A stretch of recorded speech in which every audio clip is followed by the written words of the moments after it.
We all love animals, right? The world wouldn't be the same without them or our lives. So imagine this for a second. Imagine if your animal was being tested on with products that weren't certified yet and being tortured in the process. You would not have it. So why doesn't the same thing apply for every animal? More than 100 million animals suffer and die in the US every year in cruel chemical, drug, food, and cosmetic tests, as well as medical training exercises and curiosity-driven medical experiments at universities, stated in an article in The Truth About Animal Testing and Experimentation, last accessed in June 2020. People might think that it is just mice and rats being tested on, but that's not the truth. There are many species of animals being tested on for body washes, shampoos, conditioners, agrochemicals, and household cleaners, just to name a few.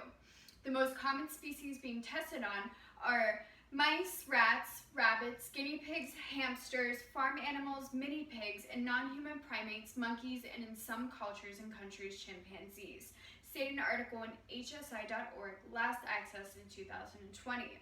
If we do not stop this policy of animal testing and experimentation, then millions of animals are going to be losing their lives because we are not doing anything about it. Tonight we're going to talk about the horrific reality of animal testing, why we are failing to do anything about it, and lastly, what we can do as a society to help stop this policy of animal testing, torture, and experimentation. Animal testing is an ongoing problem, and a huge one at that. Between 17 million and 22 million animals are estimated to be used annually in the US in research, education, and testing, stated in an article in the National Research Council and Institute of Medicine, Patterns of Animal Use. We might remember as early as being in high school when we used frogs or other animals for science experiments and to dissect them. What we didn't realize is that these animals had to lose their life beforehand so that we could do that. There are so many places doing that, so many medical-driven experiments, that we don't even realize that these animals have to die so that we can do experiments and test on them. Many animals are either dead before the experiments, during because the test went wrong, or afterwards because they are too mutated and no longer of any use. Before their deaths, some are exposed to toxic fumes, others are held in restraints for hours, some have holes drilled into their head, and others have their spinal cords crushed and their fur burned off, stated in an article in PETA.org, last accessed in 2020. This has been the trend since the 1600s when William Harvey started using animals to test and study the blood circulatory system. Another famous test is the Draise test, created by John Draise in 1944. This is a skin and eye irritability test, and bunnies are most commonly used in this test. What they do is they rub chemicals on the eyes and the skin to see if it is safe for humans. Another test is the LD50 test, which is the lethal dose test. And this test is to measure the toxicity of a substance by determining how much of that substance will kill 60 to 100 animals in a specific amount of time, stated in an article in animalstudiesrepository.org.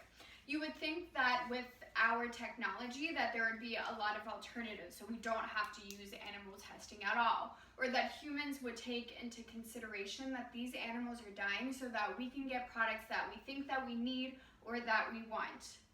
We are still using animal testing because many large companies need it for their benefit and for their convenience. Cosmetic tests are a really big problem. A lot of cosmetic companies use animal testings, and every time they launch a new product into the market, they have to test on animals to make sure that product is safe for us. And think about how many products are launched into the market. Some of the big companies that use animal testing are MAC, L'Oreal, Clinique, GlamGlow, and Benefit, just to name a few.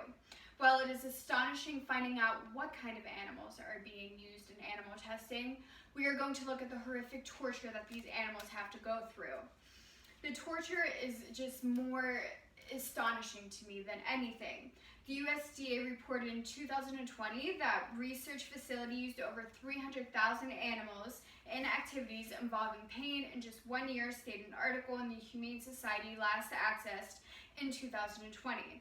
There are so many ways that animals are being tortured, and some of the ways in this article that they say are that they are being exposed to disease and illnesses, ultimately leading to death.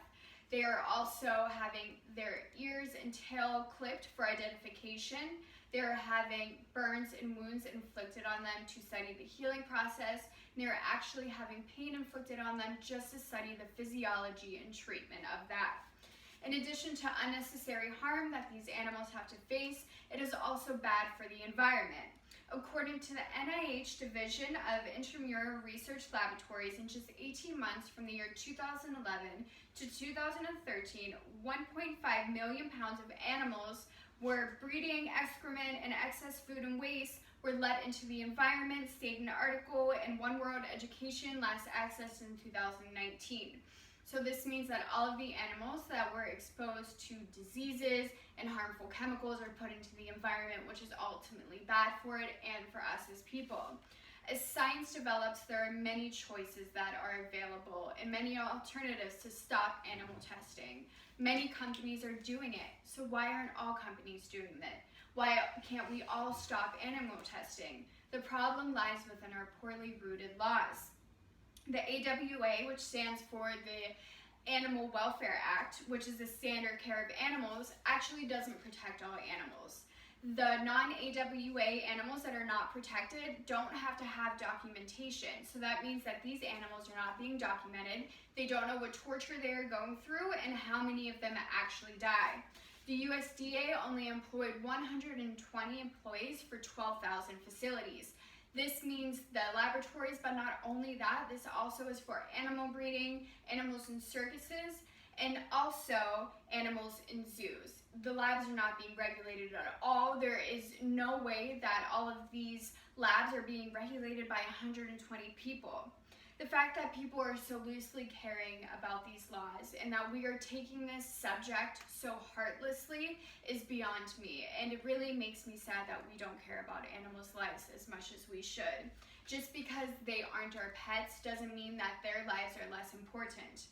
Animals are being tested on even when there are alternatives, and we don't even really know if it is safe for humans.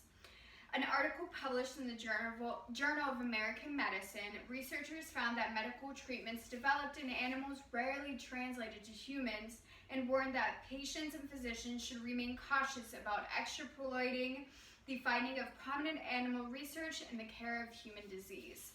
Animal testing is overlooked by many, and we as a society don't realize what is happening behind closed doors. There are a lot of products that we don't realize that are being tested on animals. Some peculiar ones would be Windex, Post-it notes, and condoms, just to name a few. We have to educate ourselves more on what kind of products are being used in animal testing. The horrible test and the failure to even be more strict on laws is something that we are failing to do as a society. We have only made this problem worse, and now that we have looked at the problem, let's look at what we can do as a solution. What we need is a change in policy. The AWA law excludes about 95% of animals. We need to have all animals protected for this law. Rats, mice, birds, reptiles, and even farm animals are not protected under this law. We need to make more strict laws under the AWA Act so that all animals are under this and they are being regulated, all of them, so that we can stop with this animal testing and cruelty. The USDA laws are plummeting. We need to tighten them because in August, the USDA issued no compliance, no penalties, which decreased from any year before that. Stating an article in the Washington Post. An article published in ALD April 28th stated the USDA had penalties for compliance often was inconsequent to comparison to master's research facilities. So other years there have been 12,000 penalties and complaints or 8,000, and there have actually been no penalties and complaints, which is beyond me because there had to have been at least one laboratory or facility that had something that wasn't right with them. We need to tighten these laws and put an end to killing all of these animals. We don't need to animal test. There are many alternatives and many vegan and cruelty-free products, and things will only change if we take action. We need to educate ourselves on what products are being animal tested. There are many apps that are available that show what companies and products are being animal tested and the alternatives. There are websites that are being updated daily where we can show what companies are being animal tested and which are cruelty-free. We can join nonprofit organizations like PETA, Center for Alternatives to Animal Testing, and Animal Defense Fund, where they are taking action and to help stop the laws that we have now, put more laws into society so that we can stop animal testing. And we need to join other countries that have stopped animal testing, like India, Norway, and New Zealand, just to name a few. Tonight we have talked about the horrible reality of animal testing, the failure rooted in our laws, and what us as a society need to do to take action to stop animal testing and experimentation. Animals bring so much love and light into our lives and so much emotional support. They do so much for us that we can barely ever repay them. And now I think it is time that we do the same for them and be the voice for them, since they aren't able to speak. Animal testing and experimentation is cruel, and we need to help these animals because they can't help themselves.